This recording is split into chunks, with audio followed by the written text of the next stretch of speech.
Thank you very much, Iska, for organising today, and thank you for having me here in Perth. And anecdotally, green is the new grey. I'd like to present a project to you that we started literally last week with Horticulture Innovation Australia and Edge Environment in partnership. We're making a research contribution funding to this project as well.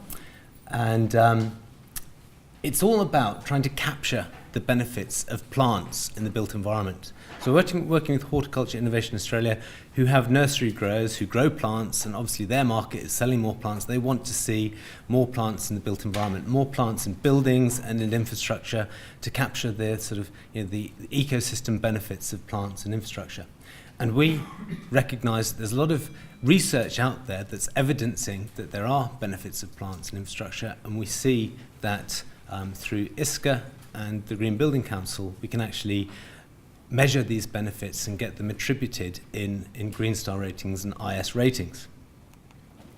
So a little bit about Horticulture Innovation Australia. They're one of 15 national R&D corporations for the rural industries. They're not for profit, they're owned by the horticulture industry, and they spend $100 million a year on research. So that's quite a significant amount of research. But a lot of this research never actually sees the light of day. So they fund a lot of universities, and they generate some fantastic research about the benefits of plants, but not much of it has actually been applied in the past. And that's our challenge in this project, is to actually apply the research by developing metrics for IS and Green Star. And that's their mission, growing the future of Australia's horticulture industry. So it's quite an unusual partner. We don't think about sort of horticulture industry and infrastructure industry working together, but that's what this project's all about. So Edge Environment, we're 10 years old. Last year we won an award with ISCA, and this is our CEO and John Panic, one of our senior consultants.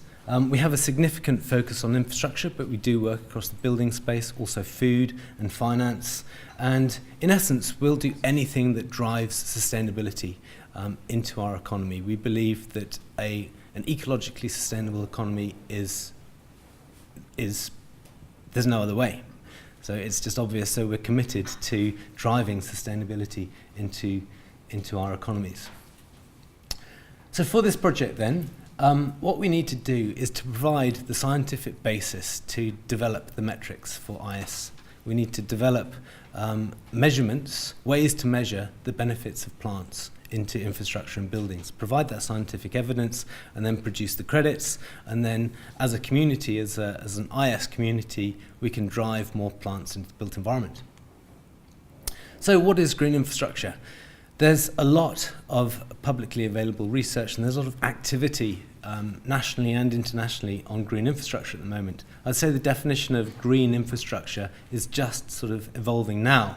So a quick Google search. In the US EPA define it as a cost-effective, resilient approach to measuring wet weather impacts. The European Union have got an initiative running on how to incorporate more green into the built environment. And I quite liked this definition, a strategic network of green infrastructure capturing ecosystem service benefits. AECOM did a very good report last week. It got a lot of airtime. It was in the Sydney Morning Herald, and they're particularly looking at how trees can benefit the built environment, how more trees can benefit our communities and living spaces. I'd commend that report to you. And they talk about photosynthetic infrastructure, which is quite a neat little definition too. So our kind of working definition of what is green infrastructure at the moment is green infrastructure captures the benefits of ecosystem services and substitutes grey infrastructure. So that's our starting point, and over the course of our research and in collaboration with the ISCA and Green Star communities, we'll develop a definition for green infrastructure that works for everybody. So some examples of green infrastructure, and most of you've probably been developing green infrastructure and incorporating it into your projects. But so, for example, green roofs and green walls. We have been using, there are some great examples of green roofs and green walls, but we're working with some of our building products companies, developing new building products that enable longer spans for green roofs and design out some of the issues with green roofs, particularly sort of weather penetrations. And this has probably got a box gutter down on that left-hand side of the roof, how to retain soil and a sort of growing matrix in the vertical plane, etc. So it is an evolving field, and there are lots of problems to solve. But if we can solve those problems, we can get the benefits of green infrastructure.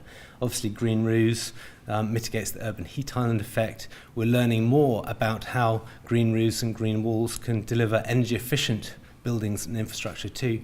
And so once we get those benefits, and once the supply chain recognises that those benefits are there, we'll start delivering materials and products that enable more green infrastructure.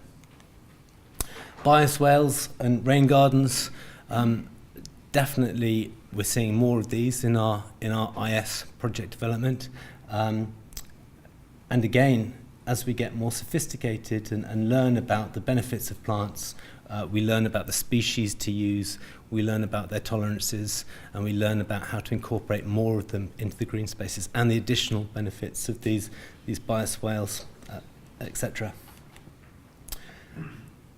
Urban woodland, green tracks. We're working on a project in New South Wales at the moment which is looking at green tracks. Imagine, as I was driving into Fremantle this morning, you drive across these almost wastelands of railway tracks. Imagine if they were all green and were sort of biodiverse areas. And so I think we're going to see more green tracks in our future, and the opportunity that rail corridors and road corridors offer in terms of additional urban woodland and capturing those sort of social benefits as well. So the environmental benefits, there are several. Creating stable habitats creates improved biodiversity, more secure food production, more pollination, more bees, more insects, more pollination, and even more biomass means climate change mitigation as well. Now, obviously, there's a negative side to this. Many of us are probably thinking about bushfire zones, how to manage that, and we need to understand what species to incorporate into our structure, and that's why it's important that we do draw on the research which has happened through the universities to enable us to select the correct species to incorporate into our built environments to achieve these benefits. The social benefits, there's a lot of work happening on this at the moment. The link between green spaces and improved mental health. I mean, Horticulture Innovation Australia are actually looking at the benefits of green on trauma victims and looking at how just green spaces can help people with mental health. Neighbourhood prosperity, more trees in your community has proven to make it a more valuable community, and that AECOM report, which I'll come to in a minute, actually puts a number on how much more valuable your community is if it has more trees. And obviously the benefits of using vegetation and trees as filters, filtering our air, delivering clean air, and improving our physical health. There's a lot of crossover with the environmental and social benefits with regards to the economic benefits, but the obvious ones are saving in energy use, stormwater management, and healthcare. And we hope to expand on those with our research. This is what I was referring to. More trees, more valuable house. I was quite surprised to see that in Annandale, an increase of 10% in tree cover leads to a $61,000 increase in your house value. I haven't read the report in full yet, but I'm looking forward to that. So, this is all about applying knowledge. There's a lot. We're not going to generate any new knowledge in this project. We're going to collate all the existing knowledge, organise it, and develop metrics for measuring what the social benefits, environmental benefits, and economic benefits of green infrastructure are. And then we'll collaborate with the IS community and the Green Star community to develop that into IS ratings and IS and Green Star credits. And that process is just starting now. IS is developing the green infrastructure credit at the moment, and we'll be working in conjunction with Arup, who are working on that credit too. So the way the IS tool and the Green Star tool measure or look at plants in the built environment at the moment is in the Green Infrastructure Credit and the Urban Landscape Credit. Actually, I think IS is a little bit further ahead than Green Star at the moment. Green Star just has the Ecology Credit, and we've been talking to the Green Building Council, and they're very keen to see how we manage the credit development with ISCA, and it might be an opportunity for a bit of a collaboration. So I'm going to be talking to ISCA about that. Could this be an opportunity to collaborate with the Green Building Council and develop a collaborative credit? What the Green Building Council have done over the course of a decade has been awesome in the true sense of the word. I mean, you don't build a building anymore unless you're targeting at the very least, a 4-star rating. Green Star for buildings has become very much self-regulation for beyond compliance, and it really has transformed the built environment. ISCA is on that path, is on that trajectory. It's younger, but we're definitely seeing ISCA being incorporated into more infrastructure projects. Edge Environment worked with Transport for New South Wales to present the business case for all projects above $50 million, all transport infrastructure projects above $50 million, to have an ISCA rating. Very few transport projects are below $50 million. So practically 90% of all Transport for New South Wales projects are now ISCA accredited, and it's written into the contracts. It is transforming infrastructure in the built environment. And as Matt said earlier, we're just growing, the community's growing, it's becoming more sophisticated, and this project is about that continual development and sophistication of the tools. So the way our project's going to work is we've just literally started. This represents the first task in the communications phase. We're doing a literature review at the moment. We'll develop the metrics, then we'll take it to the Green Star and the IS technical working groups, and we'll work with the communities to develop the credits, and then we'll communicate that they exist and try and promote the use of these the credits into the built environment to ultimately see more plants into the built environment. I won't go too much into the methodology, but quickly we'll be looking at different elements. So for example, green roofs, we'll be looking at what the benefits of green roofs are, energy efficiency, urban heat island effect mitigation, some social benefits. Then we'll work out what are the predictive factors. So how do you actually articulate those benefits? How do you measure them? And what's the impact of implementation? So if you implement a green roof, how can you measure what the benefit, the impact of that is? We will present that in a coherent fashion to the IS and Green Star committees, and work with the community to develop credits. Along the way, stakeholder engagement is extremely important, and this represents our first stage of our stakeholder engagement. We do need to interview. We need to interview people who own infrastructure, who design infrastructure, and see what's practical in terms of green infrastructure. There will be a survey, and I'm going to ask ISCA if we can send out the survey through ISCA channels, and there'll be case studies, and the case studies are going to be designed to be picked up by those people planning and developing infrastructure to consider how to overcome the barriers to green infrastructure at the moment. So in conclusion, ultimately this project is about putting more plants into the built environment and capturing the ecosystem benefits of plants in the built environment. It's sponsored by Horticulture Innovation Australia and Edge Environment because anecdotally we know that there are benefits of plants in the built environment. We want to measure them and get them recognised in the rating tools. We look forward to working with you. Thank you very much. Hi. I'm just wondering, green infrastructure is now more and more defined, not just green, but also blue, incorporating water systems that support it. What are the plans to incorporate water in this story? And also to then kind of explain how certain benefits can actually be benefits in one case and negative impacts in the other case. Well, we have examples of green roofs being present already in green gardens in Perth, but some of them actually use skim water, which, you know, if you would try to sum up the benefits, I'm not sure how good they would come up. While they provide benefits in terms of air quality and heat, they have a huge negative impact in terms of the water usage. So I'm just wondering if the water element of the green infrastructure is going to be incorporated in tool that you're building. So in response, yes, I think green stroke blue, maybe teal infrastructure is the new grey. So there are obviously negative impacts to everything. There are negative impacts to green infrastructure. So one of the things that I always cite is the Green Square in Sydney, in that beautiful green wall facade. Actually, they've got a terrible problem with rats now, climbing up and into some of the upper stories. But it's a start, and we need to start somewhere, and we need to overcome those barriers, particularly with regards to water.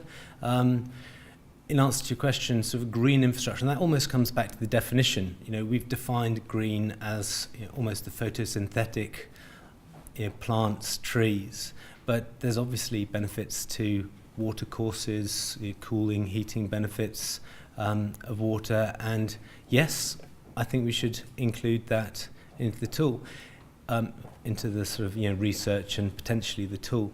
In terms of the sort of costs and benefits, I think, again, referring to that Econ report, that's a very neat report which does actually sort of articulate the benefits and the costs of green infrastructure, and that might provide quite a good model to balance them out. But you know, anecdotally, in balance, I still believe that there are benefits of green infrastructure and blue infrastructure that we can capture and substitute grey infrastructure, and that's what this project is about, balancing that out and make sure that we do it in a scientific and rigorous way. Green Star Communities has a heat island effect credit. Will this be an evolution of that credit to apply to the other Green Star rating tools, or is it just something that will be separate? Yeah. So both ISCA and Green Building Council provided, both ISCA and Green Building Council provided letters of support for this project and our project partners. ISCA's further ahead. It's quite timely that we got awarded and invested in this project last week. ISCA has got the, Anthony, it's the Green Infrastructure and Urban Development Credit working group that's on at the moment. Yep. So that's happening, and we're just being, you know, we're able to amp up the research that Arup are doing in that immediately. With regards to the Green Building Council, their tool development cycle and tool upgrade cycle is looking at ecology credit in sort of probably September, October this year, and as part of that, they recognise that the opportunity for, you know, green infrastructure and you know, green aspects, plants into buildings is a little bit further behind. It's not as sophisticated as it could be, and at the moment the mainstay of that is in the ecology credit. So they'll be looking at, you know, at ways of incorporating green infrastructure across the whole of the tool, so it will capture or certainly consider the urban heat island aspects of Green Star. Yeah. Thanks for that, Anthony. Thanks, Tom. So it's an area close to my heart because it took a decade to explain to people that sustainable infrastructure is different to green infrastructure, and infrastructure sustainability is different to green. So it's terrific that you're going to come up with the definition that I hope we all agree on as an industry. I've got two questions, and they're both based on certainly our experience and challenges. So and then just seeing how, if you've given any thought to it. Firstly, in an infrastructure context, asset managers. This all comes down to asset managers, because they're the ones that actually have to wear the cost. They have to adjust their whole model. They have to retrain their staff, the entire supply chain. And so in a whole of life context, for this to be successful, it needs to factor in the asset management component. You're right, a lot of the smarts have already been developed in a way. So I'm just wondering how you address that. And the second one is, We use the term externalities. These are the externalities, some of the key externalities, whether it's biodiversity benefits or health benefits or whatever. Some treasuries have actually done some interesting work. Some haven't. Some won't tell you. But there is some good stuff out there. So as part of the work, are you also hoping to engage with the first principle stakeholders, in other words, treasuries and the like, who really should be factoring the externalities, whether it's financially or valued in other ways, to help drive the appetite for this sort of infrastructure? Yeah. There's 3 or 4 questions in there, Anthony. So we are actually, Edge Environment's working with the University of Sydney, funded by the Office of Environment and Heritage, the New South Wales Office of Environment and Heritage, looking at the social and health benefits of green buildings as well. So we'll be bringing some of that knowledge into the project. Trying to pick apart your questions here. Help me out. Main question. Asset management. Yes. So I was actually having a really interesting conversation during lunch with Matt from Downer, and Downer are looking at combining with Spotless. So Spotless being some more, Downer build, Spotless operate, and I think the way we view infrastructure and buildings has got to look more at the operational aspects and getting the benefits of the operational aspects of buildings. We've been doing a lot of work convincing, particularly governments, to look at the whole of life benefits of railway systems and roads, looking at 100 years, doing the life cycle performance of assets over 100 years. And we're very good at building them, delivering them, handing over the keys. But I think the opportunity to sort of build them, deliver them, and own them and operate them, and particularly with green infrastructure, we don't know yet. We haven't had 10 years, 50 years, 100 years experience of green infrastructure yet. We don't know how they will need to be operated. How often do you need to maintain a green roof? How often do you need to trim a green wall? I was brought up in the UK, and I remember British Rail. Does anybody remember British Rail in the UK? Incredibly inefficient organisation. And one day, one of their excuses for late running trains was there are leaves on the tracks.